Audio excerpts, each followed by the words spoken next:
Gracias a todos, buenas tardes y vamos a dar comienzo a la tercera mesa de esta jornada anual de la EDC. Muchas gracias a Garrigues por acogernos tan gentilmente este día y el objeto de la mesa que nos va a ocupar la próxima hora y cuarto, hora y media aproximadamente, es hablar de todo aquello que los abogados que nos dedicamos, los abogados economistas que nos dedicamos a competencia, pues muchas veces nos viene un poco más lejos, ¿no? Sin embargo, son cosas realmente relevantes, ¿no?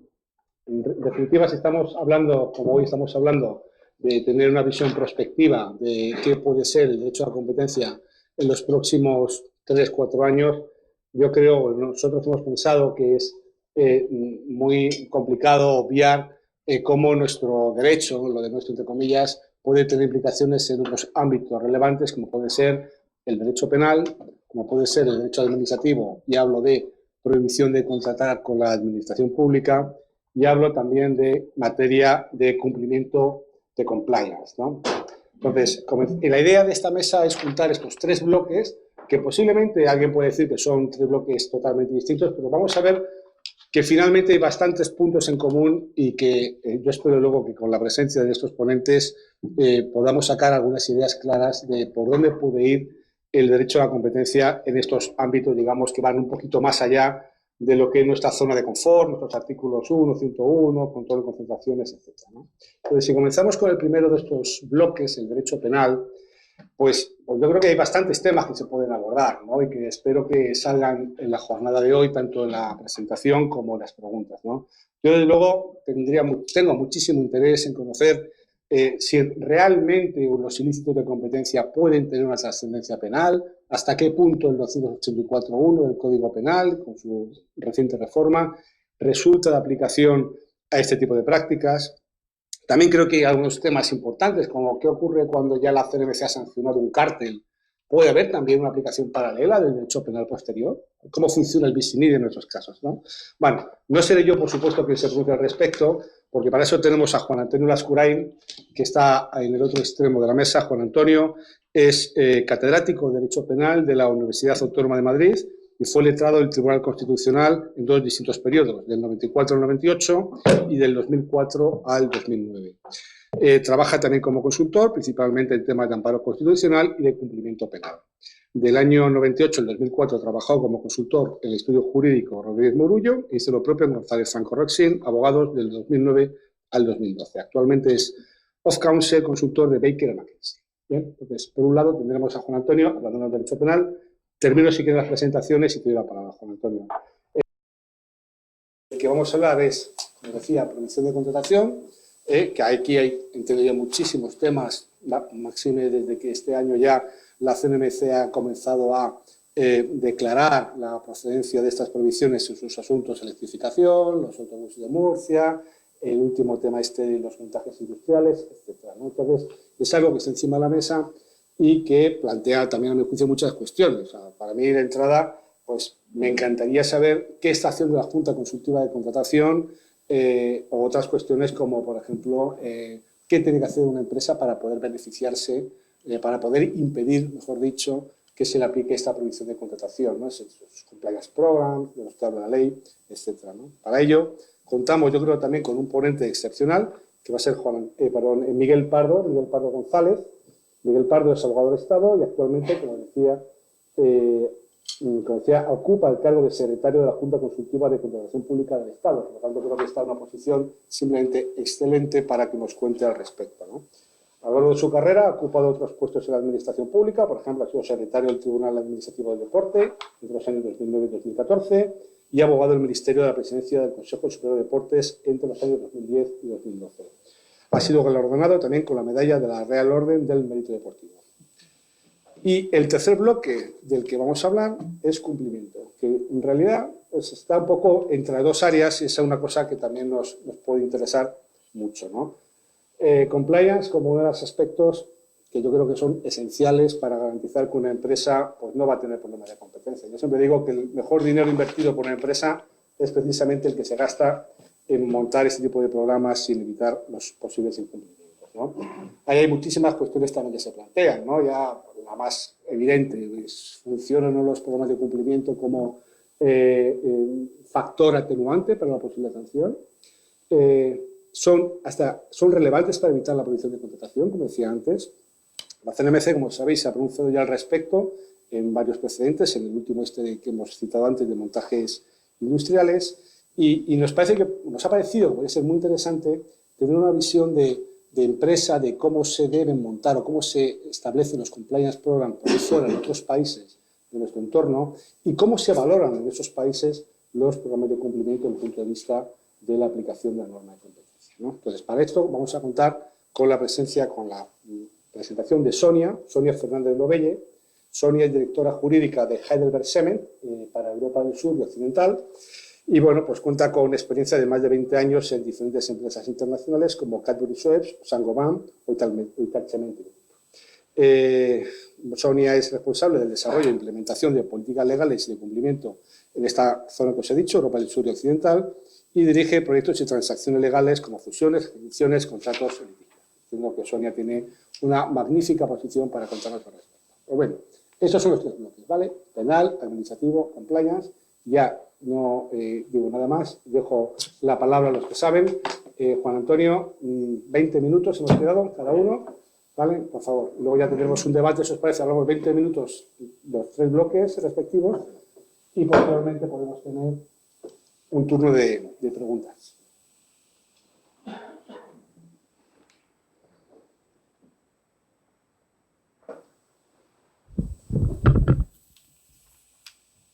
Bien, muy buenas tardes. Lo primero que tengo que decir es que estoy encantado de estar aquí. Para mí es un placer y un honor participar en estas jornadas, reflexionar sobre una cuestión que me parece importante a caballo entre el derecho a la competencia y el derecho penal y hacerlo con un auditorio tan cualificado y para un penalista un poquito intimidante. Mis primeras palabras son pues de agradecimiento a la asociación por su invitación y muy especialmente a Antonio Martínez, y quiero corresponder a vuestra amabilidad con vuestra presencia aquí y a vuestra amabilidad por esta invitación con una serie de consideraciones acerca de esta pregunta. En estos cursos que nos dan los pedagogos a los profesores de universidad nos dicen cuando hagáis una intervención oral siempre hay que plantear una pregunta e intentar dar una respuesta. Bueno, la pregunta es esta.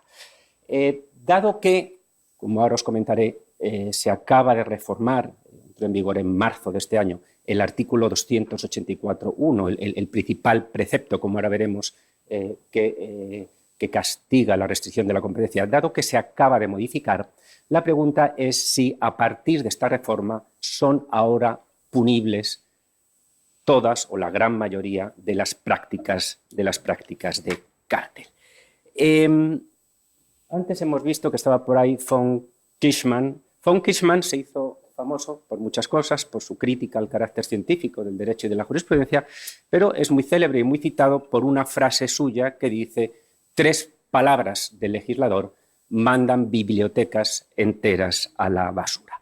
La cuestión es que ahora tenemos 4 palabritas que nos hacen pensar si realmente esto es así, si ha habido un giro copernicano en la protección penal de la competencia y la sanción penal a las restricciones de la competencia. Si hacemos una comparativa entre el tipo penal del 284.1 antes del 2019, antes de la Ley Orgánica 2019 y ahora, veremos que ha habido 2 importantes reformas. Por una parte, el precepto ha adelgazado. Desde el punto de vista del desvalor del resultado, antes bastaba con intentar alterar los precios, era un tipo de tentativa. Ahora el tipo penal es más restringido, para que haya un delito es necesario que haya un resultado, una efectiva alteración. Por ahí adelgaza el precepto. Por donde engorda, y esto es lo que más importa, yo creo, en la cuestión del ámbito de punición de las conductas de cártel, es que mientras que hasta el 2019 el delito solo se podía cometer cuando había un específico desvalor de acción, violencia, amenaza o engaño, ahora se ha introducido, y por aquí se ha agrandado, y la cuestión es hasta dónde el tipo penal, se ha agrandado el desvaloración con 4 palabritas, no las 3 de von Kishman, 4 palabritas, o cualquier otro artificio. La pregunta es si estamos ante un giro copernicano. Lo habitual en el acuerdo colusorio o en la práctica colusoria es que se trate de comunicaciones secretas o implícitas, muy raramente violentas, muy raramente intimidatorias y solo, forzando el concepto, y luego les comentaré algo de esto, engañosas. Y es por eso por lo que hay que rebuscar en la jurisprudencia, cosa que he estado haciendo para preparar esta charla, desde el año 95, cuando se aplica el Código Penal, a la actualidad, cuando todavía no ha habido aplicación práctica del nuevo precepto penal, para ver cuántas veces había empleado este 284.1 y encontrar sentencias es como encontrar el regalo en el roscón. Realmente hay muy pocas. Si ya nos cuesta detectar cárteles, todavía es mucho más difícil detectar cárteles violentos, intimidatorios o fraudulentos. En lo que sigue, pretendo responder a esta cuestión, a esta pregunta.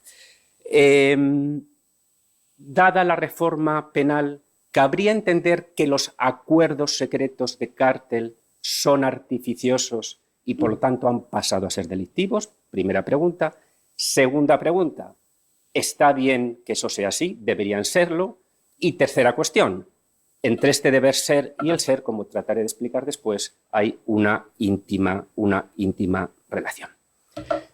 Vamos con los argumentos favorables al sí, a que desde este año 2019 los acuerdos de cártel, por definición y salvo excepciones, secretos, o las prácticas acordadas implícitamente de cártel son delictivos. Es tentador pensar que el objetivo de la reforma era dar este paso, porque ¿qué sentido tendría sino añadir los otros artificios? ¿A qué se puede referir el legislador como algo distinto, restrictivo de la competencia que no sea violento, intimidante, intimidatorio o fraudulento o engañoso? Bueno, para sustentar esta postura del sí existen buenos argumentos dogmáticos de interpretación, argumentos de política criminal, que son buenos, son razonables, pero, adelanto ya mi conclusión, no me parecen finalmente convincentes. Ya con el texto anterior, recuerden, violencia, amenaza, engaño, algunos autores y algunos insignos autores, hay un trabajo reciente de Íñigo Ortiz de Urbina y María Gutiérrez, defendían que cabía pensar que los acuerdos colusorios secretos, eran engañosos.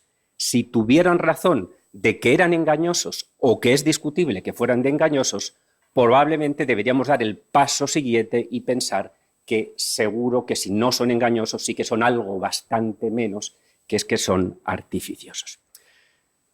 Los argumentos de estos profesores para decir que los acuerdos secretos de cártel eran ya engañosos y por lo tanto eran ya delictivos antes de la reforma son básicamente dos. Uno, que el tipo penal habla de engaño sin más, no del engaño fuerte de la estafa, que viene acompañado del adjetivo bastante, engaño bastante, y dos, que cabe engañar por omisión y que aquí se está engañando al consumidor o usuario por omisión al no sacarle de su error de pensar que los precios están marcados por el juego limpio del libre mercado. Bueno, estos dos argumentos, lo adelanto ya, me parecen muy débiles. Yo no creo que entre el engaño del tipo penal que estamos analizando y el engaño bastante de la estafa haya diferencias de intensidad, ni que el legislador quiera hacer una especie de clasismo entre engaños. Si en la estafa se habla de engaño bastante es porque es un tipo de resultado de daño patrimonial y el legislador quiere acentuar que tiene que haber una relación de imputación objetiva entre el engaño y el daño patrimonial, no que tenga que ser un engaño más intenso y por lo tanto poco intenso en el 284.1. Y dos, En general es muy problemático entender que se puede engañar por omisión, por no hacer nada. Solo casos muy aislados, muy concretos, donde existen deberes concretos y normativos de informar y donde la no información equivale a una información falsa, piensen, por ejemplo, en informar de defectos o informar de cargas, solo en esos casos concretos se ha admitido el engaño por omisión.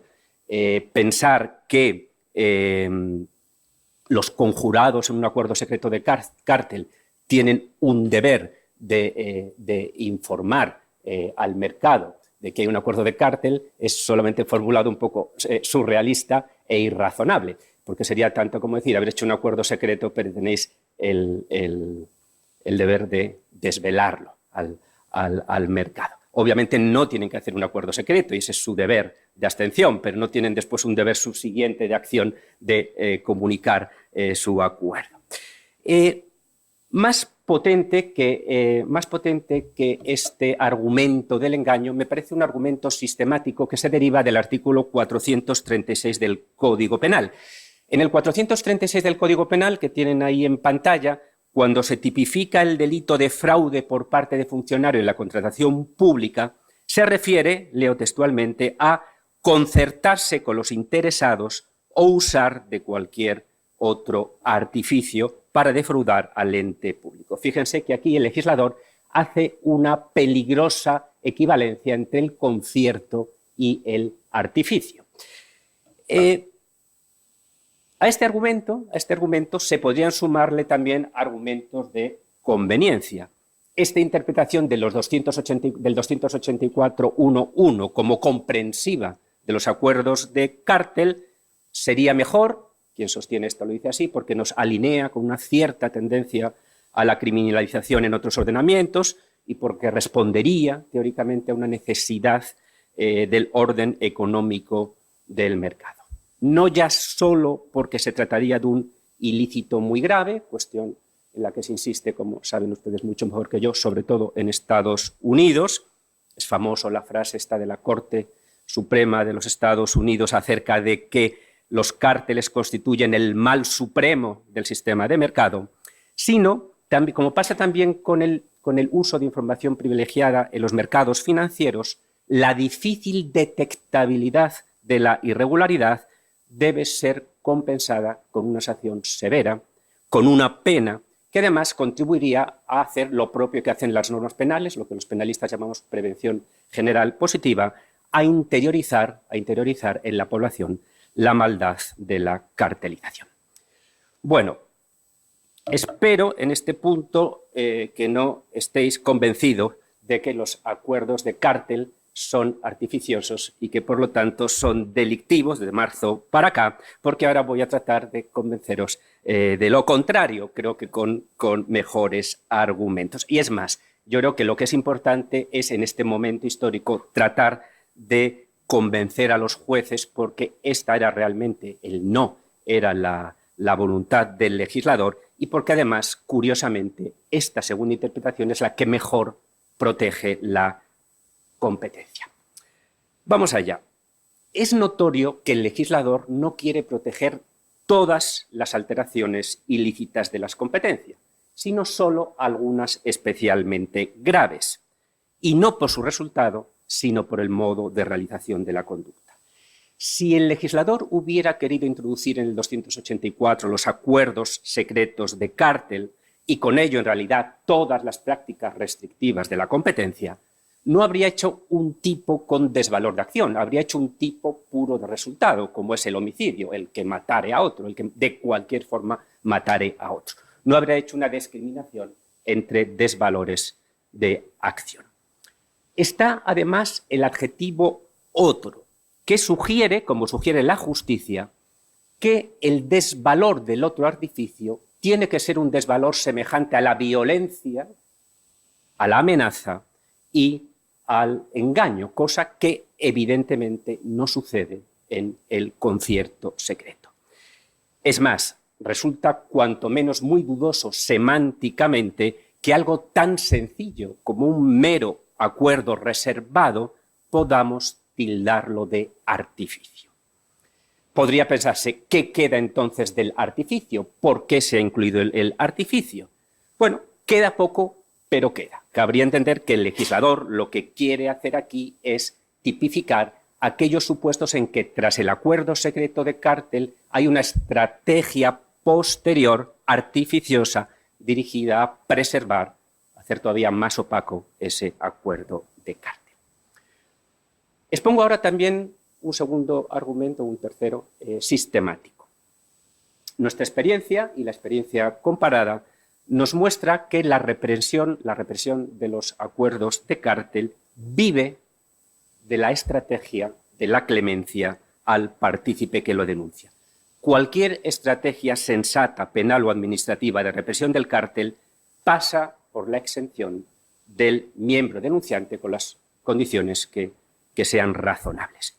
Si el legislador hubiera querido penar todo cártel, si en esos artificios están los acuerdos secretos de cártel, habría previsto, como hacen otros delitos, la exención del denunciante.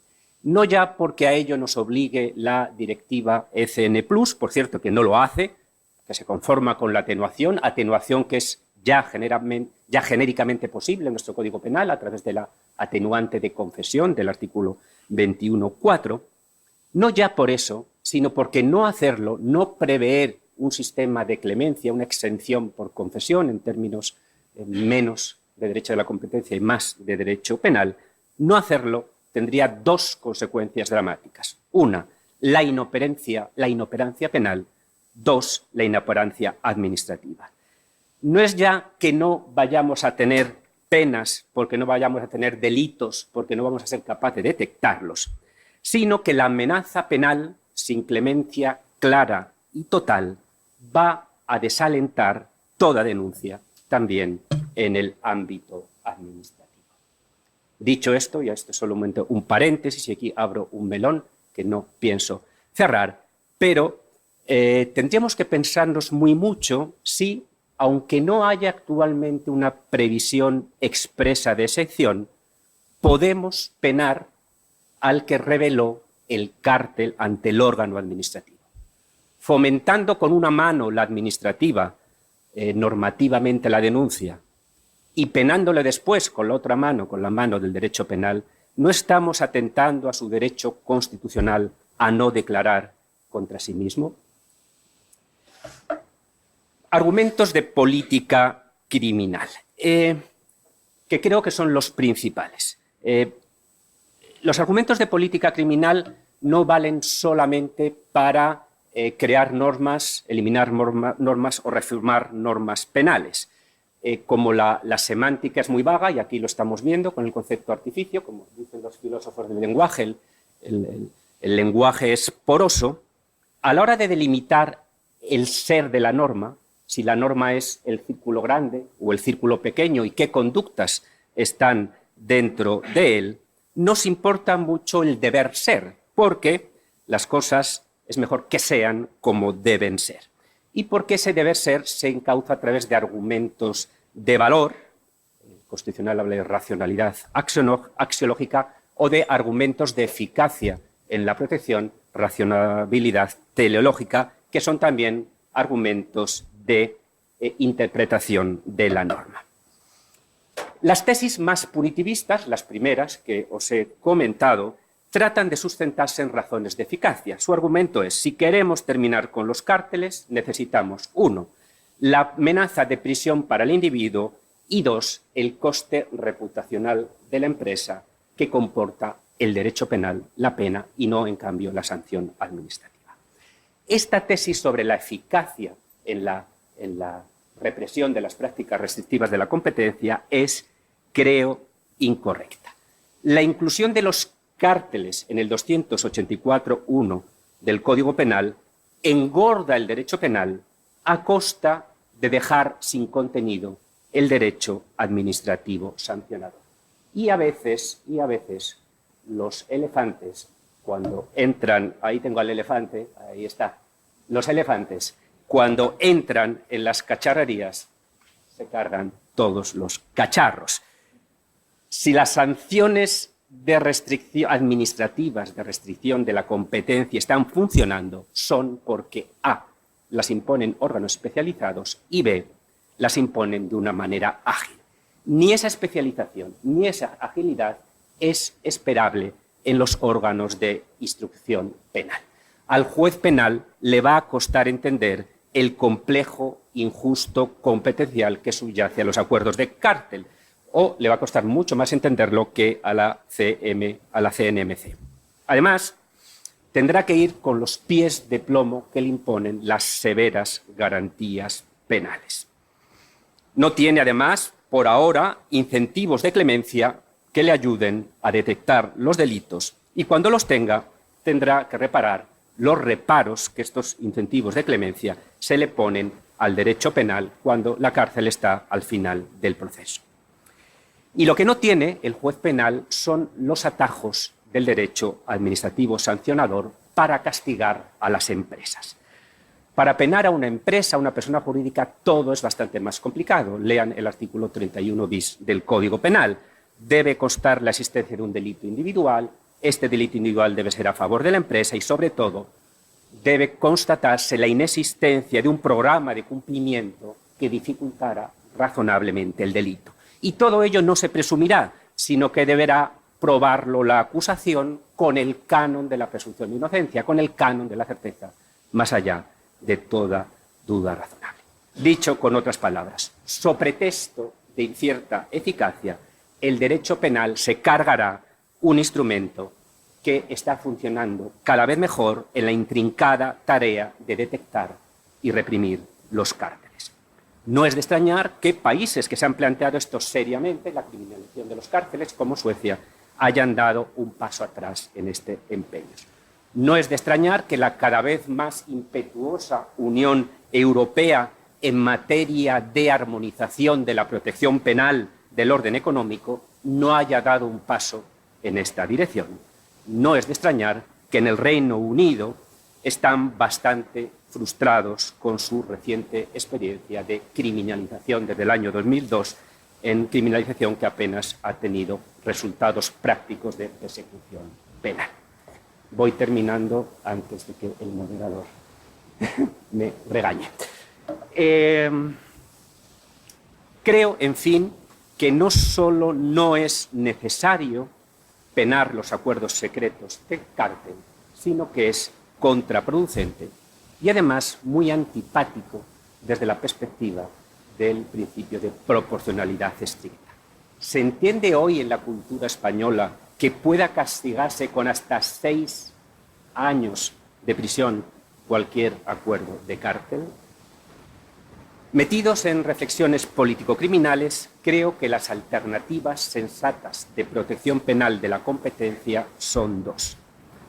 O renunciar a la misma por eficacia de la protección administrativa o delimitarla cuidadosamente respecto a la protección administrativa, en función de su desvalor de resultado, como se hace en los delitos de abuso del mercado de valores. Por cierto, delitos de abuso del mercado de valores que arrostran graves problemas de determinación cuantitativa, cuando se ponen criterios de desvalor de resultado, y que están lastrando fuertemente estos delitos. Si el paso que se da es este último, la penalización, pero a partir de un desvalor objetivo de resultado del cártel, habría que acompañarlo de una circunstancia eximente específica de confesión. Pero lo que no puede hacerse es hacer esto por las bravas, a través de esta interpretación de que artificio equivale a acuerdo secreto, sin delimitación de resultado y sin clemencia, que es a lo que conduciría hacer equivaler acuerdo secreto con artificio. Y ahora ya sí que termino. Titulaba mi ponencia con una pregunta: a la vista de la reforma del artículo 284 del Código Penal u otra clase de artificios, ¿son punibles ahora los cárteles? La respuesta es no. Muchas gracias.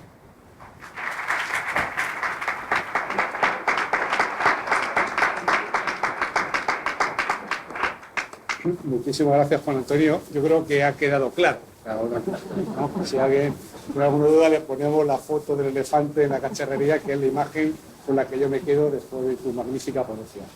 Muchísimas gracias, Juan Antonio. Si os parece, apuntamos las preguntas que queramos formular para más adelante y demos ya el turno de palabra a Miguel Pardo para que nos hable de prevención de controlar la administración. Muchas gracias. Y gracias a la asociación por invitarme a hablar en este foro. Bueno, yo lo primero que tengo que decir es que no tengo una presentación tan magnífica como esta, entonces no me voy a levantar, me quedo aquí y lo que voy a tratar, si lo consigo, es de ser sistemático para que en todo momento todo el mundo sepa dónde está, incluido yo. Y en segundo lugar, pues que voy a tratar de ceñirme a una duración razonable. Esto es un poco más complicado. A los abogados del Estado es hablar demasiado, y a mí particularmente más. Sin ningún empacho, si me paso me importa. Bueno, vamos a ver. El ámbito de la contratación pública es un ámbito de gran importancia desde el punto de vista económico. Esto es casi un axioma del que se debe partir en cualquier estudio que se hace de la materia, y cualquier ponencia que no empiece así, ya los expertos inmediatamente levantan una ceja y se sorprenden, ¿por qué no lo ha dicho si esto es casi un mantra? Bueno, el caso es que los porcentajes van variando según el intérprete y según la fuente, pero podemos decir que más de un 10% del PIB español y comunitario es obra pública, es actividad pública relacionada con la contratación, por tanto es un sector importante desde el punto de vista. No es extrañar, por tanto, que con cierta frecuencia también en el marco de la contratación pública se produzcan conductas que tienen por objeto restringir la competencia a través de las grandes obras públicas que se realizan en nuestro país, concesiones, en todas las, digamos, actividades que tienen un valor económico más relevante. Bajo esta perspectiva, la propia ley de contratos del sector público, es decir, la norma que regula esta materia en nuestro ordenamiento jurídico, ha recogido las exigencias, coincido contigo, Juan Antonio, en que la Comisión Europea cada vez se mete más en nuestra regulación interna, en todas las materias, también en los contratos públicos, pues nos han exigido que recojamos las prevenciones que están en las directivas comunitarias que regulan esta cuestión, y que introduzcamos reglas sobre cuándo no pueden contratar a aquellas personas que han cometido ilícitos de carácter administrativo en materia de competencia. Nosotros lo hemos incluido desde el año 2015, y concretamente en la redacción actual de la ley de 2017 está recogida una prohibición general de contratar con la administración pública de aquellas empresas que hayan sido sancionadas por ilícitos en materia de competencia. También carteles y en general en todas sus distintas modalidades. Bien, y es conocido por todos los que están aquí hoy que recientemente la CNMC pues, ha iniciado una práctica que consiste en comunicar a la Junta Consultiva de Contratación Pública del Estado, es el órgano que yo dirijo jurídicamente, pues las resoluciones más trascendentes, las más importantes en relación con los cárteles. La de electrificación fue la primera y después han venido algunas otras. Y la gran pregunta que se plantea en este punto es ¿y qué hace la Junta Consultiva una vez que recibe estas comunicaciones? Yo voy a tratar de resumirlo brevemente. En primer lugar, la primera cuestión que se plantea aquí es si realmente la Junta Consultiva es la que debe determinar el alcance y duración de la prohibición de contratar, que es lo que dice los artículos 71 y siguientes de la Ley de Contratos del Sector Público. Incluso en la propia Comisión Nacional de los Mercados y de la Competencia existen dudas acerca de si no son ellos mismos los que deben adoptar esta medida directamente en su resolución. De hecho, en la propia resolución sobre electrificación ya se menciona esta cuestión, hay un voto particular y se hace referencia a esta materia. La cuestión no es fácil de resolver. lo que es indiscutible es que la Junta Consultiva, si recibe la notificación de una resolución impuesta por un órgano administrativo especializado como es la CNMC, y en ella no hay una determinación ni de la extensión ni de la duración de la prohibición de contratar, por virtud del mandato que establece el legislador, nosotros iniciaremos nuestro expediente para la declaración de la prohibición de contratar. Ahora bien, si la Comisión Nacional de los Mercados y de la Competencia impusiera en su propia resolución la prohibición de contratar, determinando su extensión y su duración, sería dudoso que no tuviera competencia para ello. Para eso, digamos que el criterio que posiblemente sería preponderante es el hecho de que la Ley de Contratos del Sector Público es una norma especial que regula particularmente la materia de la contratación pública y que, por tanto, atribuye al órgano sancionador, en muchos casos, al órgano de contratación en general, la competencia para imponer este tipo de prohibiciones de contratar. Otra posible interpretación sería que existen manifestaciones sectoriales, por ejemplo en la legislación de tributos, sobre atribuciones específicas de competencia en esta materia. Y este es el argumento al que se agarra la Comisión Nacional de los Mercados y de la Competencia para remitirnos a nosotros esa resolución. Bien, sea cual sea la solución sobre los temas competenciales, realmente una vez que se ha remitido la resolución a la Junta Consultiva, ¿qué es lo que ocurre? Esta es la pregunta clave, ¿no? Bien, la Junta Consultiva desde el año 2002 tenía un criterio que es que cuando la Ley de Contratos del Sector Público exige como requisito de procedibilidad para iniciar este procedimiento administrativo la firmeza de la resolución administrativa, de la cual la prohibición de contratar no es sino una consecuencia accesoria, esa firmeza debía ser una firmeza en vía judicial.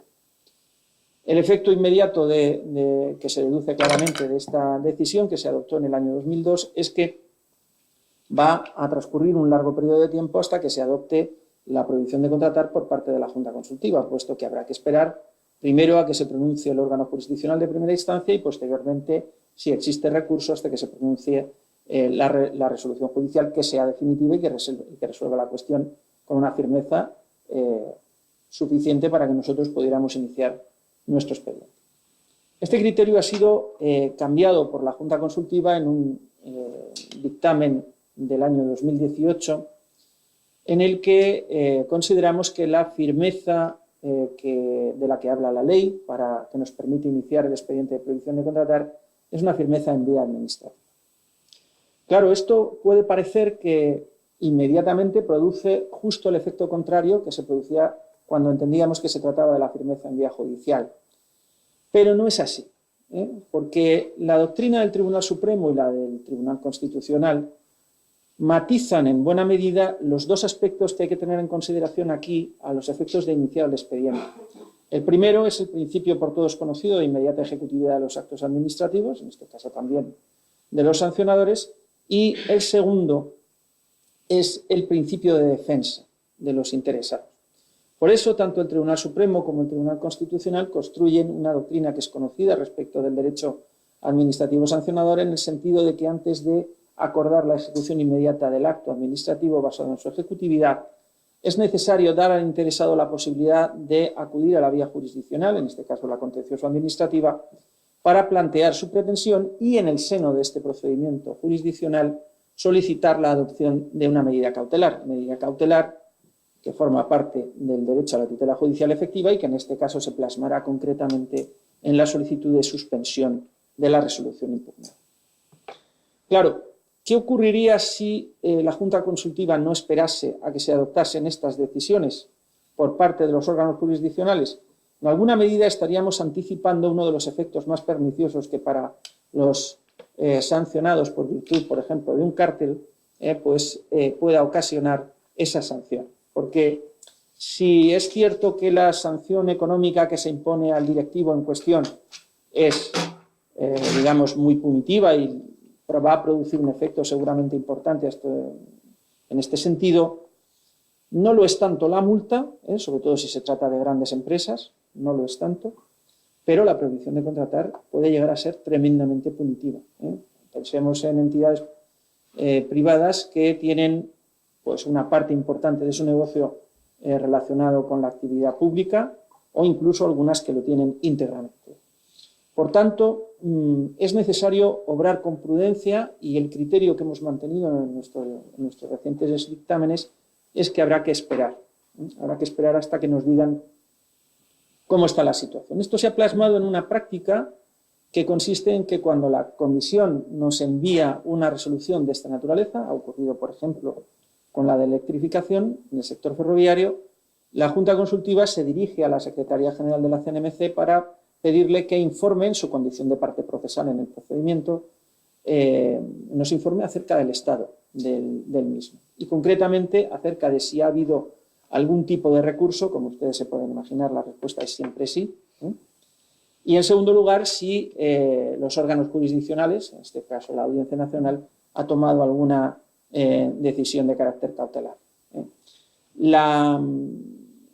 La Comisión Nacional de los Mercados y de la Competencia no ha contestado, sí ha contestado a la primera cuestión, no ha contestado en ninguno de los que ha remitido en los últimos meses sobre la segunda cuestión. Supongo que porque los jueces no han resuelto todas las piezas de medidas cautelares que se han ido adoptando en este punto. Pero sí que nos consta, y además es una cuestión que la propia CNMC nos ha transmitido, que es muy frecuente, por no decir que ocurre casi siempre, que se adopte la medida cautelar previa caución o aval de, digamos, el elemento más importante de la resolución sancionadora, que es, lógicamente, la multa, ¿no? Sobre la base de un argumento, que es casi una doctrina consolidada de la sección correspondiente de la audiencia, como es que el Estado es solvente por naturaleza y, por tanto, no es imprescindible, no existe peligro en la demora en que se pueda retener hasta la finalización del procedimiento el pago de la multa impuesta, sobre todo pensando que es posible que la sanción finalmente se anule, ¿no? Otra cosa distinta es, y en este sentido pues se lo hemos transmitido a la Comisión Nacional de los Mercados y de la Competencia, ¿no? El aspecto de la prohibición de contratar. Una de las preguntas que con más frecuencia se nos está dirigiendo en los últimos meses por parte de empresas, operadores económicos, órganos de contratación españoles y extranjeros, y no digamos ya la prensa, por supuesto, es si una determinada empresa que ha sido sancionada por uno de estos cárteles puede contratar con la administración pública.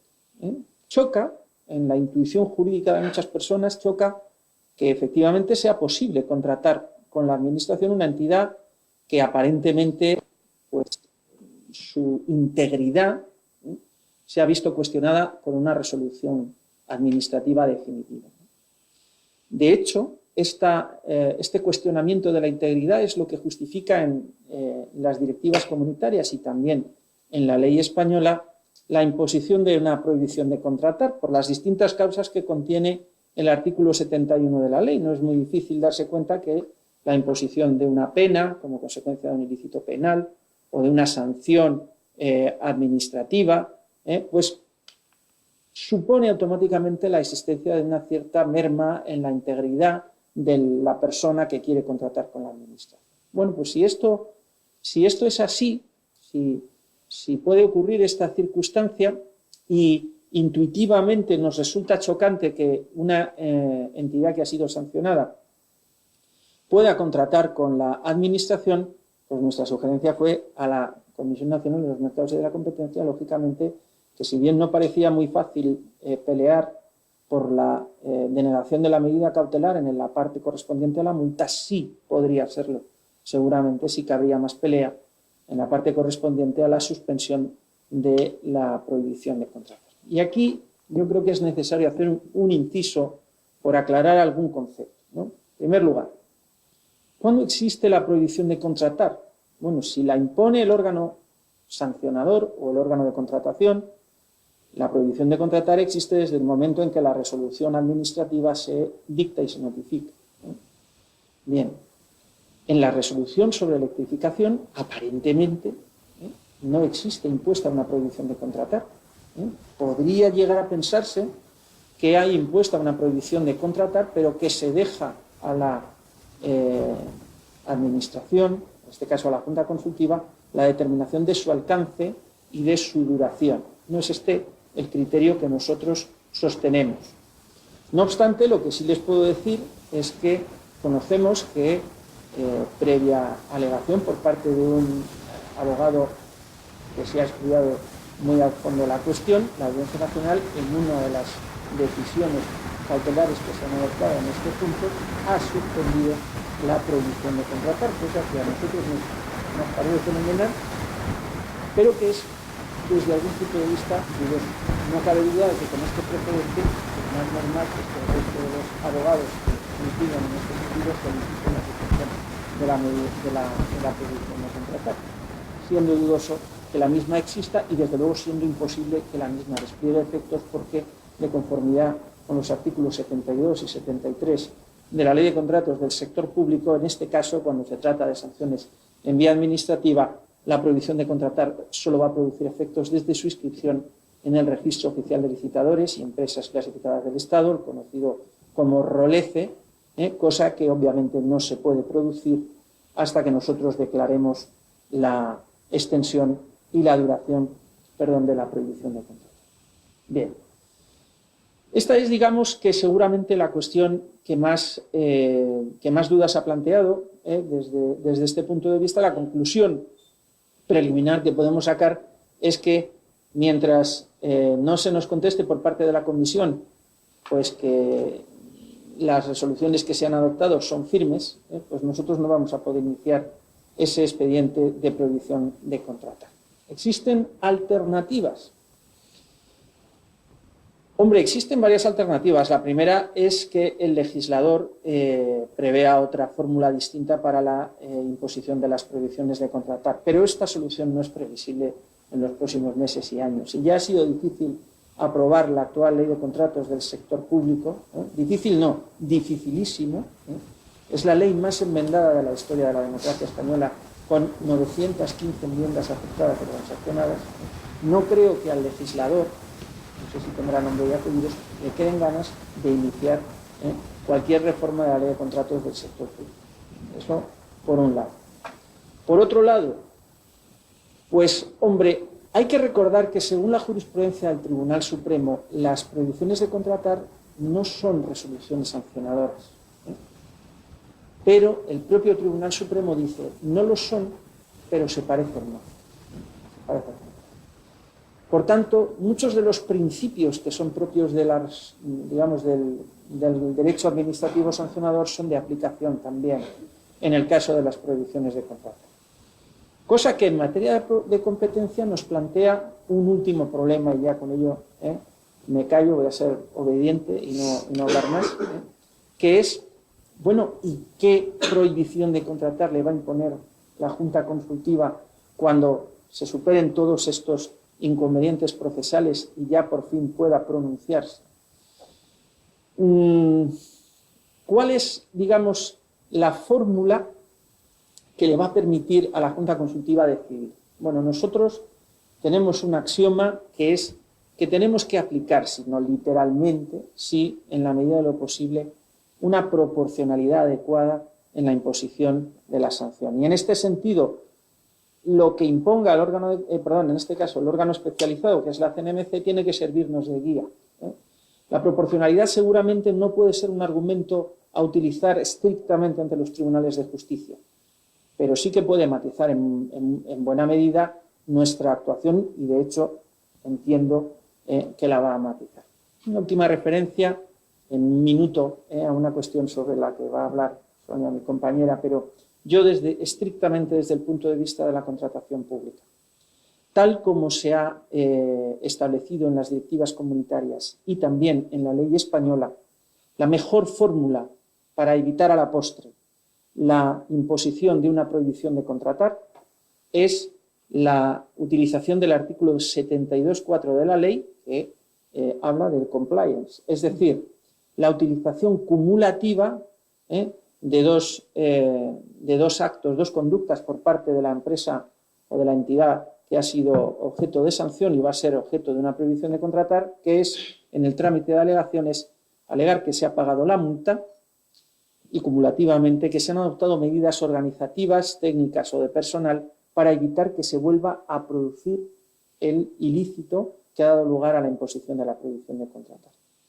En este sentido, en materia de competencia, es posible que la Junta Consultiva analice determinadas conductas, pero es muy difícil que la Junta Consultiva analice el caso concreto de los cárteles. Porque cuando estamos hablando de una concertación opaca, secreta, y desde luego no trascendente desde el punto de vista de los terceros, de una conducta que tiene por objeto alterar fraudulentamente el mercado de la contratación pública, no se nos ocurre cuáles son las medidas que se puedan adoptar más allá pues, de meras declaraciones grandilocuentes a través de reglamentos internos u otras similares que puedan evitar que se produzca precisamente esta circunstancia. La que más se puede acercar es el cese de los administradores, que no se va a producir siempre, por un lado, y que por otro lado, pues todos sabemos que en muchos casos se producen pues, fraudes también en este sentido, y las empresas cesan aparentemente a los administradores de derecho para convertirlos en administradores de derecho, ¿no? Esto está previsto en la legislación de contratos también, pero es muy difícil que la Junta Consultiva pueda conocerlo. ¿La consecuencia cuál es? Pues que hemos acordado con la Secretaría General de la CNMC que cuando se produzca la necesidad de adoptar estas medidas en el marco de compliance, solicitaremos un informe a la Secretaría General y ellos serán los que nos digan, pues sí, han adoptado las medidas pertinentes o no han adoptado las medidas pertinentes. Por tanto, pues las empresas tienen en este momento un gran interés en que se produzcan dos cosas. Primero, que por la CNMC se les dé orientaciones en este sentido, cosa que de momento creo que no han hecho. Y segundo, que tengan pues algún experto o algún especialista que les ayude a aplicar estas orientaciones con el fin de evitar que se pueda producir este efecto pernicioso que alianza cualquier prohibición de contrato. Bueno, creo que he sido bastante respetuoso. Bueno, perfecto. Vamos, has quedado muy al límite.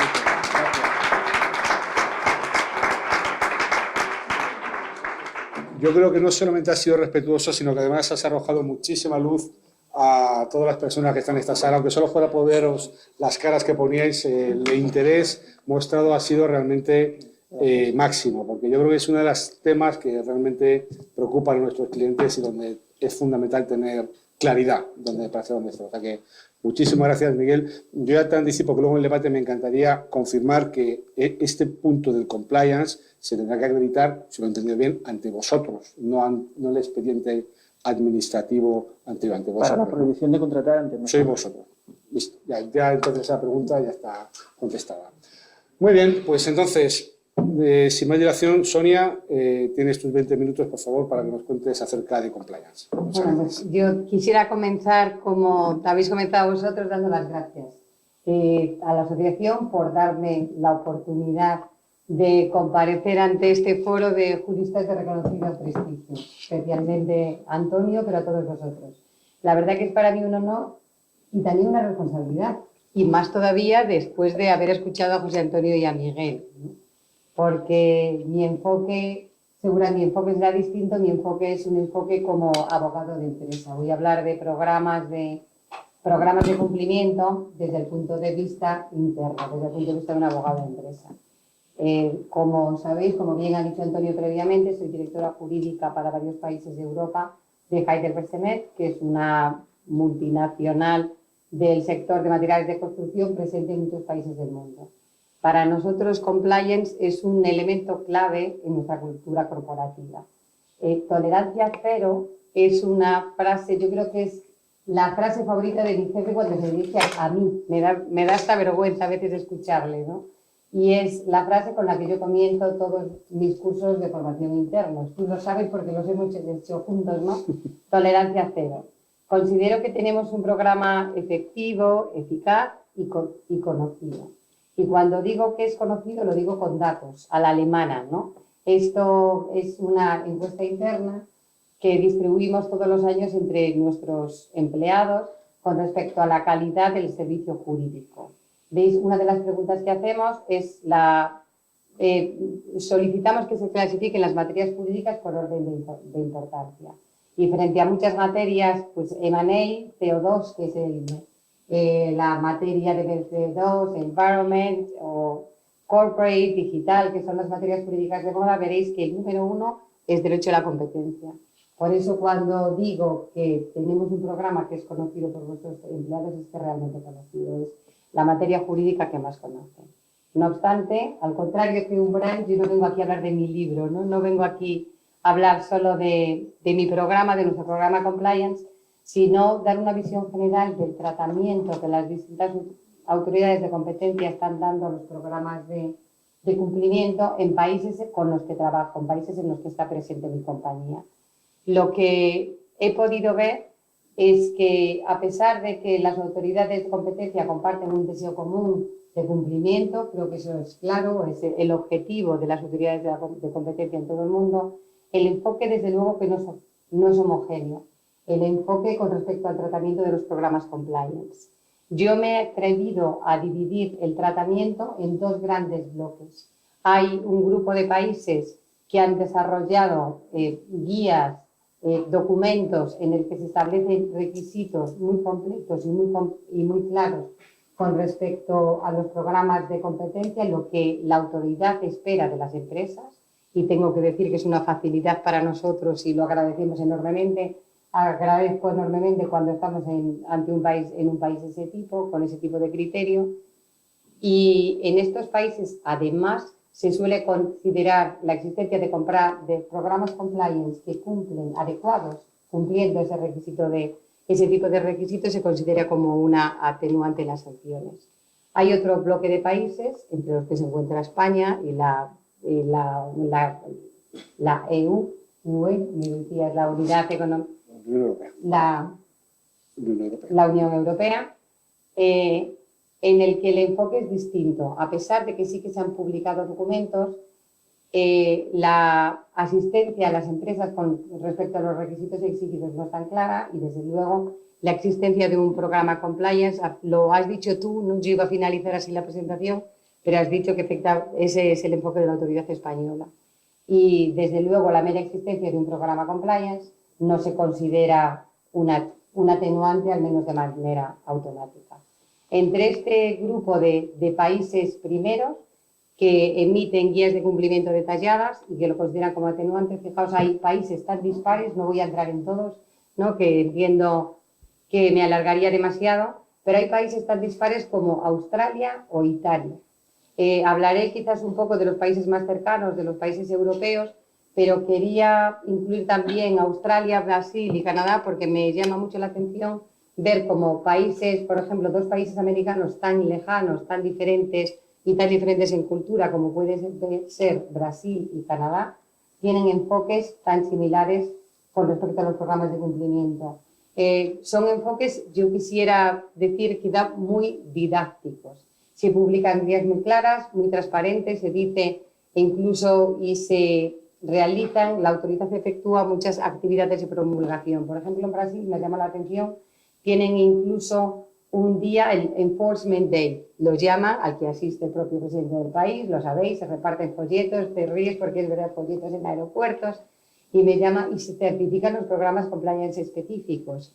Un enfoque muy similar es el de Canadá y un enfoque similar es el de Australia.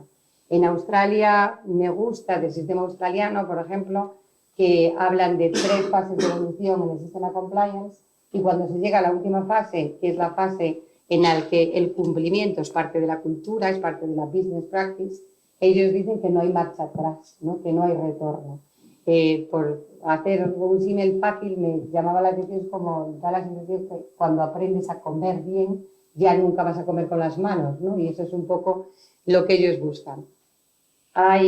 Para irnos a países más cercanos, a estos 3 países europeos, me gustaría hablar un poco de Gran Bretaña. Tú también has mencionado antes Gran Bretaña en Derecho Penal, porque es un país muy importante para mi compañía y con el que trabajamos mucho. Supongo que todos sabéis que Gran Bretaña publica una guía específica en el año 2010, pero no es la única, porque tras ello hay otra en el 15, en el 17, tienen varias, nada más es simplemente entrando en la web de la TMA es fácil ver que tiene muchísimas guías publicadas y que tienen ese enfoque didáctico. No obstante, en esta primera guía se establece el famoso tone from the top, ¿no? El famoso compromiso de la alta dirección, que es un elemento clave de cualquier sistema compliance. Se dan pautas de conducta tan claras y que nosotros utilizamos desde luego, tengo que decir que Inglaterra es el país que nosotros utilizamos en la compañía como benchmark, es el país que seguimos porque lleva muchos años trabajando en programas compliance y establecen normas, por ejemplo, como que un miembro del Board of Directors, del Consejo de Administración, tiene que ser el impulsor de los programas compliance.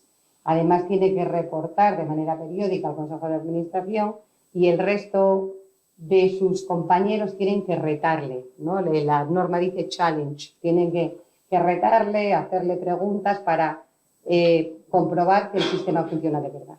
Además, está claro que cuando los programas cumplen determinados requisitos son considerados como atenuantes.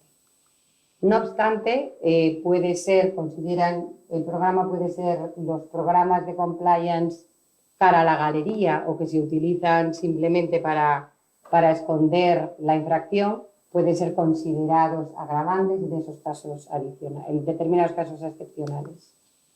Me gustaría, por último, me gustaría comentar también que en Inglaterra, a pesar de que esta guía de la que hablo esta primera guía es del año 2010, se venía trabajando en compliance y se consideraban los programas de cumplimiento como un atenuante con anterioridad a la propia publicación de la guía. Por citar un caso, supongo que conoceréis el caso Peer Group, que me llama la atención porque es un supuesto de bid rigging en el que participan muchísimas constructoras británicas, 100 y pico, me parece recordar, 122, y la autoridad, la OFT, considera atenuante la implementación de programas de compliance adecuados para 80 compañías, lo considera como atenuante para 80 compañías. Italia. Segundo, Italia es un país también importante para mi compañía, para el grupo Heidelberg, con el que trabajamos, en el que somos, de hecho, líderes de mercado, por lo cual trabajamos mucho. En Italia se viene trabajando en compliance desde hace años, porque en el año 2001, creo recordar, lo sabrás mejor que yo, se aprueba la famosa 231, que es la legislación relativa a responsabilidad penal de personas jurídicas. No obstante, la guía específica de programas de compliance de competencia se aprueba en el año 2018. Me gusta la guía y quiero mencionarla porque es una guía clara y transparente. No sé si la habéis leído, pero se establece de manera clara cuál es el contenido de los programas compliance adecuados, el nivel de reducción de sanciones que puede obtenerse dependiendo del tipo de programa que haya implementado la empresa y además se establecen claros criterios aplicables a la toma de decisión.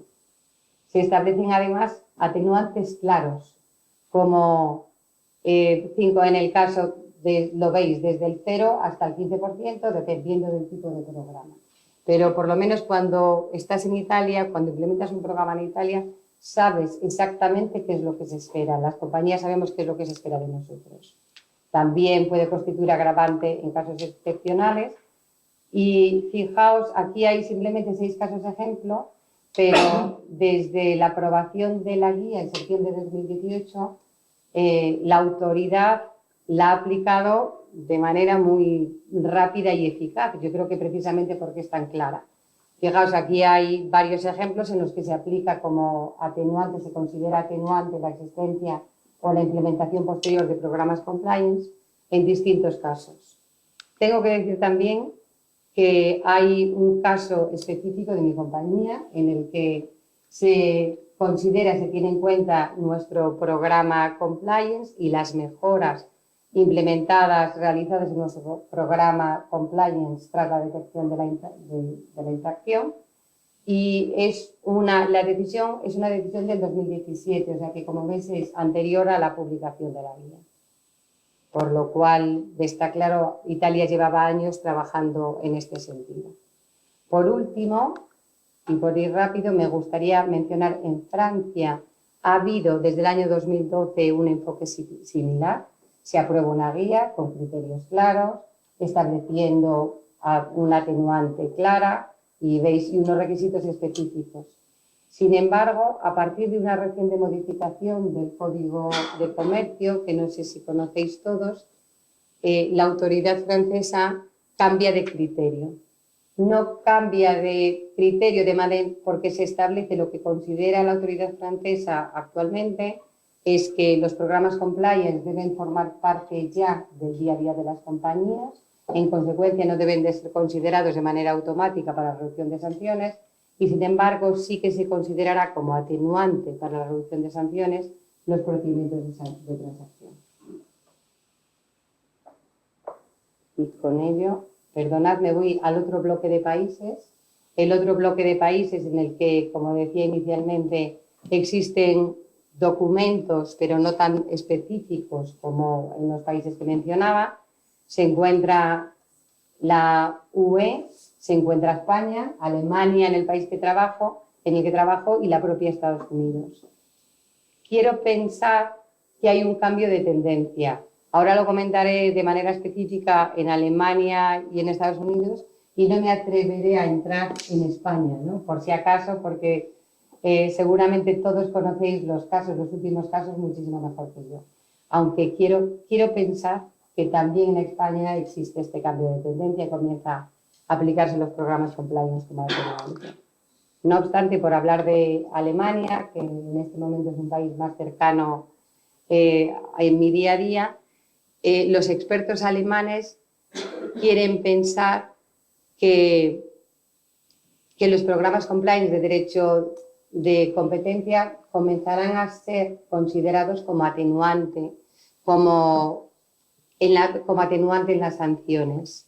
Y ello porque hay una sentencia muy reciente, en un caso no de derecho de la competencia, sino en un caso de evasión fiscal, es un caso del 2017, en el que la Corte Federal Alemana considera el programa compliance de tax, en este caso, como atenuante y se reduce una sanción de manera específica. Por otra parte, es importante también señalar que en este momento el Parlamento alemán discute el borrador de proyecto, lo sabes, ¿no? Me dices así, muy similar a nuestra modificación de Código Penal del 2010 y del 2015. Y entonces hay muchos que queremos pensar que esta modificación tendrá un impacto también en los programas de competencia. En Estados Unidos la situación es similar. A pesar de que Estados Unidos lleva años, como todos sabéis, es la cuna de los programas compliance, en donde empezaron quizá en los años 80, los programas compliance de derecho de competencia no se han tenido en cuenta de manera tradicional como atenuante.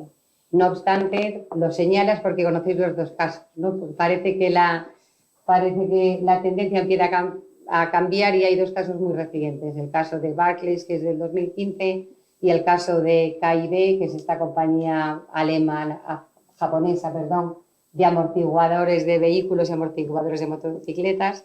Y en ambos casos se han considerado los programas compliance para la reducción de sanciones, pero me llama la atención que son programas compliance implementados a posteriori o mejoras en programas compliance, no programas anteriores.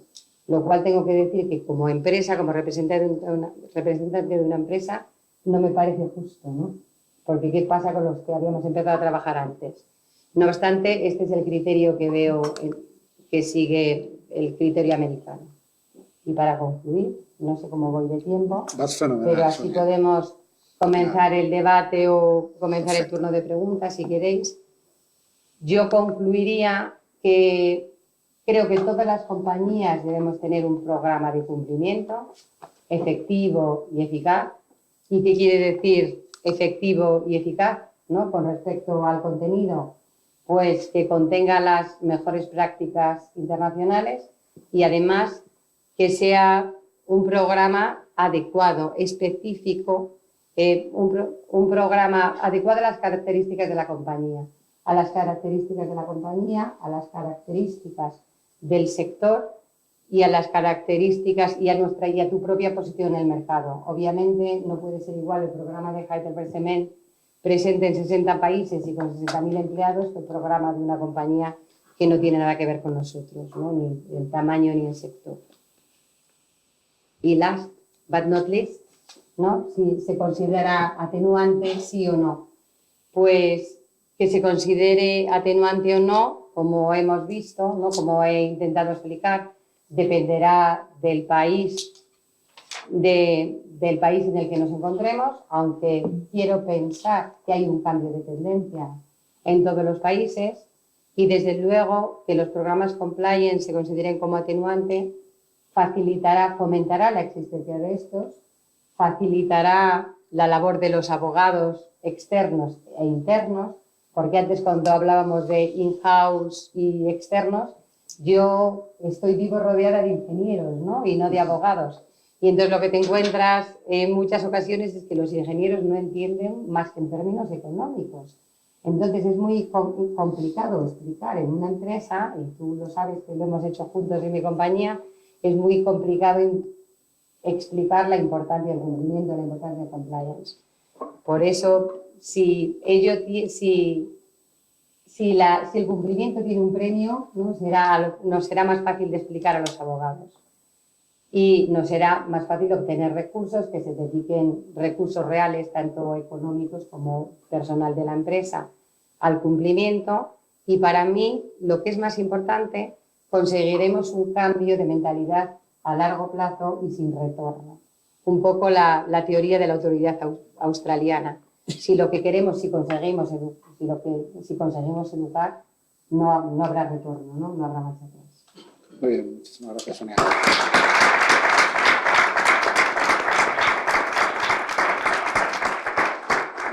Pues muchísimas gracias, Sonia.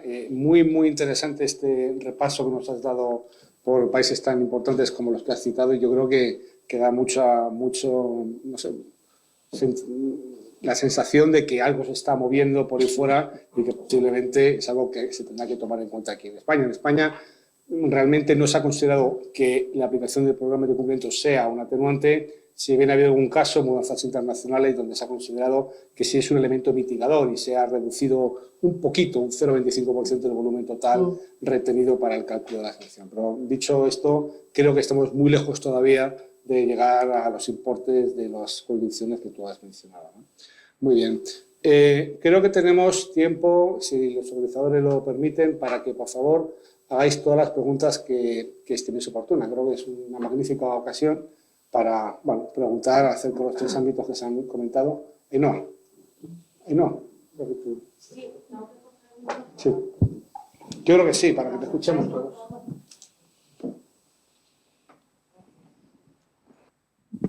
¿Está encendido? Sí. Hola, buenas tardes. Muchas gracias por vuestras intervenciones. La mía, mi pregunta o comentario va a Miguel Pardo sobre la Junta Consultiva y bueno, un poco comentario general, cómo se ha inaugurado la imposición de la prohibición de contratar por parte de la CNMC y cómo está participando la Junta en particular con relación al primero de los asuntos, que es el que va más avanzado, el de electrificaciones, ¿no? Sin perjuicio, bueno, pues de las diferentes posturas respecto a cómo y en qué medida la propia CNMC es competente para imponer, incluida la concreción del alcance y duración en la prohibición de contratar. De momento lo está aplicando como lo está aplicando, a mi juicio de una manera bastante mejorable, además por la inseguridad jurídica que crea a las empresas afectadas, sobre todo como estamos viendo se está manifestando ahora en los contenciosos con las medidas cautelares, etcétera, ¿no? Pero bueno, es lamentable, más que mejorable, lamentable en algunos aspectos cómo se viene aplicando, porque para empezar, ¿qué se entiende por alcance y duración? Porque alcance se entiende los sujetos pasivos también con respecto a matriz filial, alcance se entiende con relación a la duración de la infracción de cada una de ellas en la práctica en el cártel sancionado, porque ahí se va a meter la Junta Consultiva al propio expediente administrativo, bien, porque es que eso no lo concreta tampoco la CNMC, lo cual genera bastante duda e inseguridad a las empresas afectadas. A mí no me cabe duda, y estoy en ese sentido en contra del criterio de la Abogacía del Estado y probablemente de la Junta también, con relación a la oportunidad, teniendo en cuenta este marco jurídico que tenemos para la aplicación de la prohibición de contratar, y no me cabe duda que la oportunidad, repito, de solicitar unas medidas cautelares y como pues así también lo ha visto o lo ha apreciado por el momento la Audiencia Nacional, ¿no?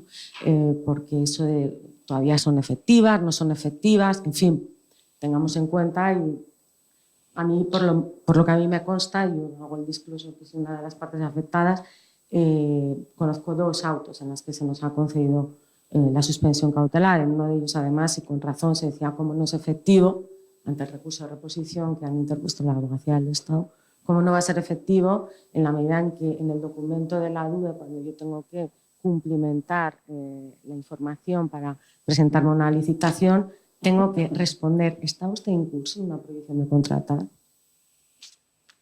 Bueno, pues esos fundamentalmente eran mis comentarios, y con relación una anotación a los programas de compliance. Hombre, sería deseable que fueran atenuantes. El problema es que yo lo que veo es que en la generalización de casi obligación de facto de contar con un programa de compliance, yo creo que al final más que atenuante será un agravante el no contar con ello, o cuando menos no contar con un programa de compliance serio, ¿no? Porque a la vista está que bueno, pues, parte ya del universo empresarial contará con un programa de compliance. Entonces, si partimos ya del atenuante por tenerlo, hombre, no sé, creo que antes los abogados éramos más defensores de eso, ahora no sé tanto, ¿no? Si tiene mucho sentido desde el punto de vista de política legislativa en esto, ¿no? ¿Qué eres, abogado interno o externo? Externo, por eso yo te decía que muchas veces, perdona que te lleve la contraria, ¿no? Ya he manifestado mi opinión, pero no se ven las cosas igual como abogado interno que como externo. No es tan fácil implementar en la compañía programas compliance, porque es que al final suponen recursos económicos y personales. No es tan fácil que convenzamos, lo que decía, tantos ingenieros directivos que no conocen el derecho y no conocen la importancia del cumplimiento, si realmente no tienen un aliciente, ¿no? A veces, y no es fácil de explicar. Es como, ¿no?, que todos estamos remunerados con nuestro salario, pero además quieres un bonus por objetivos. Pues esto es lo mismo, ¿no? Está claro que hay que cumplir, pero además hay veces que cumplir es más fácil. Convencer es más fácil, ¿no? Miguel, no sé si tú quieres comentar. Sí. Yo sobre el alcance, lo que planteabas del alcance, en la ley de contratos el alcance no es ninguna de esas cosas. En la ley de contratos es hasta dónde se extiende la prohibición de contratar, es decir, a quiénes afecta. Y aquí hay un problema jurídico de difícil solución, porque la propia ley de contratos no es muy clara a la hora de decir, bueno, ese alcance teóricamente se debe determinar por la Junta Consultiva, ¿no? Eso es lo que parece en estos casos, o bien por el órgano de contratación en aquellas en que tiene competencia. Y sin embargo, cuando lo va a declarar la Junta Consultiva, el artículo 73 de la ley dice contundentemente que si quien impone la prohibición de contratar es la ministra de Hacienda, el alcance será todo el sector público. Por tanto, nosotros no tenemos que determinar nada. Eso es la primera cuestión. Sobre la segunda, pues matizo un poco mis palabras. Yo lo que digo es que creo que si se quiere evitar ese efecto de que las empresas que están sancionadas por la CNMC puedan contratar con el sector público, suponiendo que alguien en esta sala, sobre todo mayoría de abogados que van a litigar contra la CNMC, cosa que es lógica, ¿no? Si alguien quiere que se produzca ese efecto, hay que pelearlo en sede cautelar. Otra cosa es que estemos de acuerdo sobre si se debe conceder o no la medida cautelar. La realidad es que hasta este momento se están concediendo casi todas, con lo cual no veo que por ahí haya muchas posibilidades para la CNMC, pero deberían intentarlo, ese es mi criterio. Sí, no, solamente no tiene que ver con la anterior intervención y con lo que preguntaba sobre el efecto atenuante o eximente de los programas de cumplimiento y cómo vemos las cosas desde el derecho penal. Sí. En materia penal, si uno tiene un buen programa de cumplimiento previo a la infracción individual, esto es eximente. Esto falta la tipicidad del delito de la persona jurídica, porque la persona jurídica en realidad no responde, pues esto sería contra el principio de culpabilidad, por el delito del individuo, sino por su propio delito de no controlar que los tuyos delinquen en tu favor. Si tú tienes un buen programa de cumplimiento y a pesar de eso se ha cometido una irregularidad, tú has cumplido y el programa de cumplimiento previo a la infracción es eximente. Es más, según la sentencia famosa del Tribunal Supremo de Pleno, elimina la tipicidad del ilícito propio de la persona jurídica. Y es atenuante en los casos en que ya se ha producido la infracción, no había un buen programa de cumplimiento o no había ninguno, y esto está expreso en el Código Penal, posteriormente se incorpora un programa de cumplimiento. Muchas gracias. Gerard. Perdón, una pregunta, solo por curiosidad y desde la ignorancia total del derecho penal, pero ¿cuál es tu opinión sobre esta reforma del 2019, del 284, que aparentemente introduce unas novedades, pero que tampoco son para nada claras, ¿no? Me llama la atención porque esto suele pasar con preceptos antiguos que hace mucho tiempo que no se aplican, o sea, que quedan un poco desfasados, pero un precepto que se acaba de reformar, no es, o sea, en el proceso de reforma del Código Penal no se analizó o no se explicó el porqué de esa pequeña reforma. Y también una pregunta obligada, ¿para qué crees que queda entonces el 284? ¿Para qué tipo de supuestos? Es que no, ya leyendo el artículo me cuesta imaginar, no sé si queda para los cárteles de los de las películas, no lo sé, no sé para qué queda ese artículo. Entonces, es importante porque, claro, tenemos opiniones como la tuya, o la Fiscalía en la CNMC el otro día pareció decir que, bueno, pues que es difícil aplicar este artículo, etcétera, etcétera, pero la seguridad jurídica que pretendemos trasladar a los clientes, ¿qué amenazas tienen encima de la cabeza? Pues ya sabemos que hay amenazas de contratación pública. No estamos seguros hasta qué punto existe o no la amenaza penal, ¿eh? Sí, mi impresión es que la reforma del 284.1 no fue una decisión sesuda y pensada del legislador. Cuando se reforma el 284 se está pensando en aplicar una directiva europea, la directiva de represión penal del abuso de mercado, y lo que se está pensando es en reformar el 2 y el 3, que son manipulaciones informativas y manipulaciones operativas de los mercados financieros. Se les escapa en el 1 el tema a través de otros artificios, que yo creo que no fue algo reflexionado. No hay ninguna mención a esta adición en la exposición de motivos y yo creo que realmente no fue intencional. Y vamos a tu pregunta más global de qué sentido tiene. Yo creo que en realidad el 284.1, si lo que pretende es sancionar los cárteles violentos, intimidatorios o engañosos, no tiene mucho sentido. Entonces yo creo que la acción penal debería ser, o bien se suprime esto y nos confiamos en el sistema especializado y con programas de clemencia y más ágil administrativo sancionador, que yo creo que está empezando a funcionar en España, o si damos el paso penal, yo creo que habría que ir hacia un sistema no de desvalor de acción, que es absurdo en temas de cárteles, sino de desvalor de resultado. Y intentando castigar únicamente aquellos cárteles que tengan consecuencias especialmente graves. El problema de esta solución, que estamos viviendo ya en uso de información privilegiada, en manipulaciones informativas y en manipulaciones operativas, es que luego es muy difícil demostrar que se dan los criterios cuantitativos de la conducta de cártel, ¿no? Entonces, quizás en esas dudas y siendo fiel en esto y en cualquier cosa al derecho penal mínimo, yo sería partidario de suprimir el 284.1 y poner nuestros esfuerzos en la CNMC y en las sanciones europeas. Sí, pero juicio también, quizás por Antonio, de que el hecho de que la CNMC ya haya sancionado en la práctica, si luego esa misma práctica es objeto de la 284.1, no habría un riesgo ahí de bis in idem.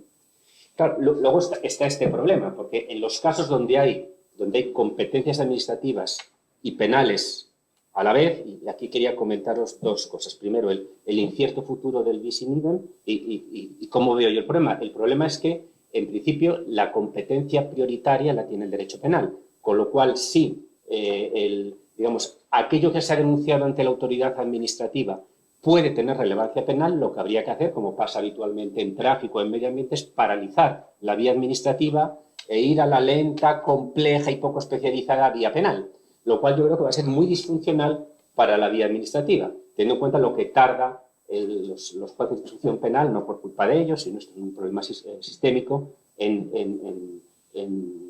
decidir. Luego también quería alertaros sobre lo que es yo creo que el bis in idem era una cosa hasta hace 2 años y en el Tribunal Europeo de Derechos Humanos y en el TJUE empieza a ser otra cosa, porque ya ha habido decisiones en ambos casos donde se empieza a coquetear con la idea de que sobre los mismos hechos puede haber sanciones penales y sanciones administrativas bajo la idea de que es una sola sanción fragmentada, lo cual es algo que me parece muy poco convincente y una manera muy artera propia de los juristas de cargarnos un principio. Por favor. Lo primero que quería agradecer a los ponentes, la verdad es que las 3 ponencias han sido excelentes y muy clarificadoras y de temas que, bueno, pues tienen el máximo interés en la actualidad, así que lo primero es daros las gracias. Yo quería hacer 2 preguntas muy concretas. Una, que la primera pregunta ha planteado y ha dejado en el aire una cuestión que yo también planteo, que es el famoso asunto de que una resolución sancionadora de la CNMC contenga una declaración de responsabilidad solidaria aplicando el artículo 61.2, ¿no? Declarando que la matriz es responsable solidaria de la multa a la filial, y cómo se traduce eso en el ámbito de la prohibición para contratar. Porque mi primer pensamiento en este tema ha sido el 61.2 es una ley especial de competencia que altera de alguna forma la regla habitual de que la persona jurídica responderá de la sanción. La ley de contratos no tiene una norma semejante y, por lo tanto, deberíamos pensar que la prohibición para contratar desplegará efectos exclusivamente sobre quien ha sido considerado autor, por ejemplo, la filial.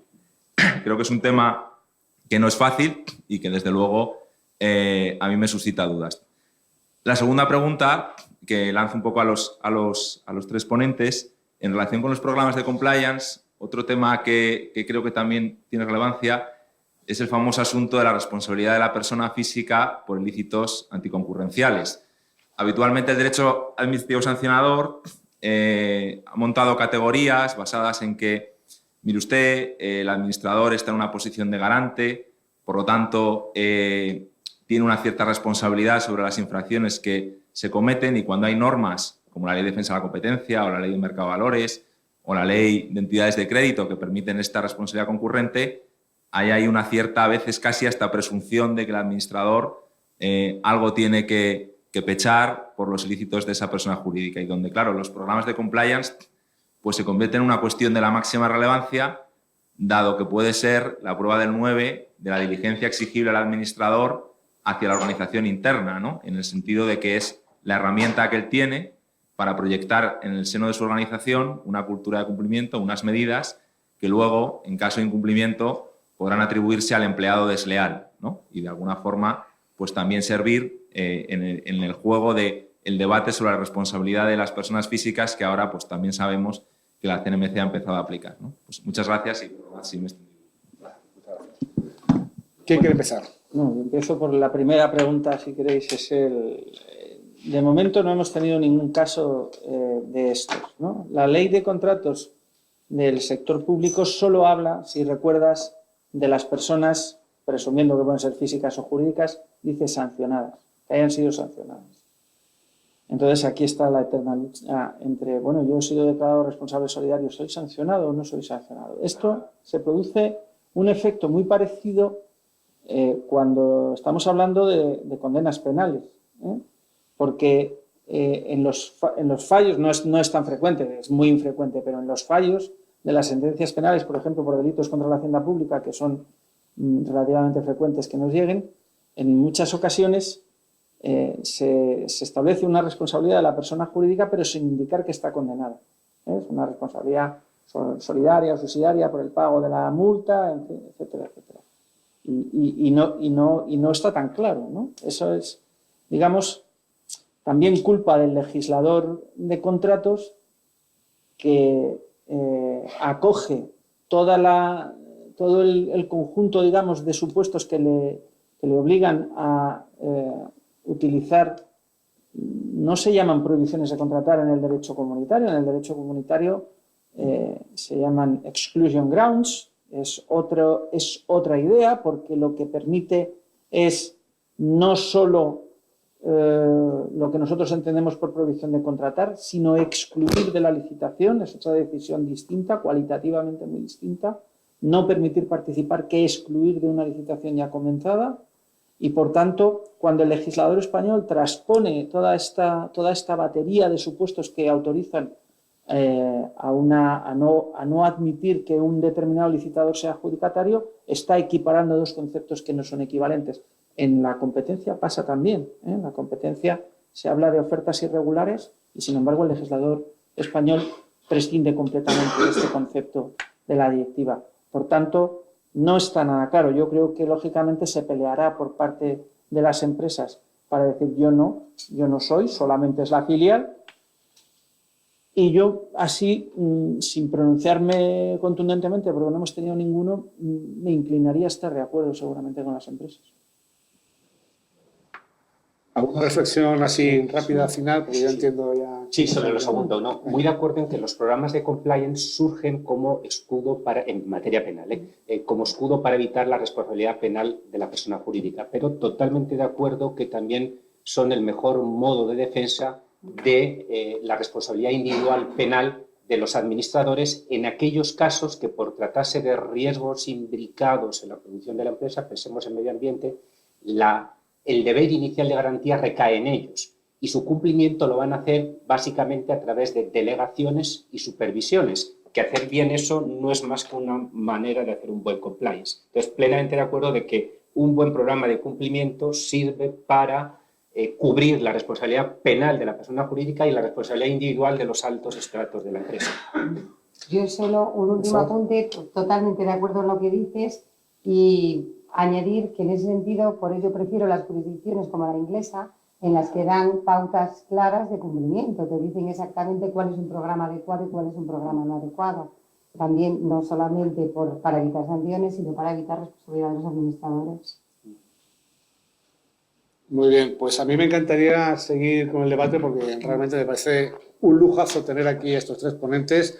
Nos habéis ilustrado muchísimo sobre tres temas que yo al principio decía, no, están separados, pero no están nada separados y, como habéis visto, hay un hilo conductor en todos ellos que yo creo, de luego, que lo que nos habéis contado es, bueno, para mí muy útil. Creo que para todos nosotros ha sido una magnífica sesión, por lo tanto no me queda más que daros las gracias y pediros un grandísimo aplauso.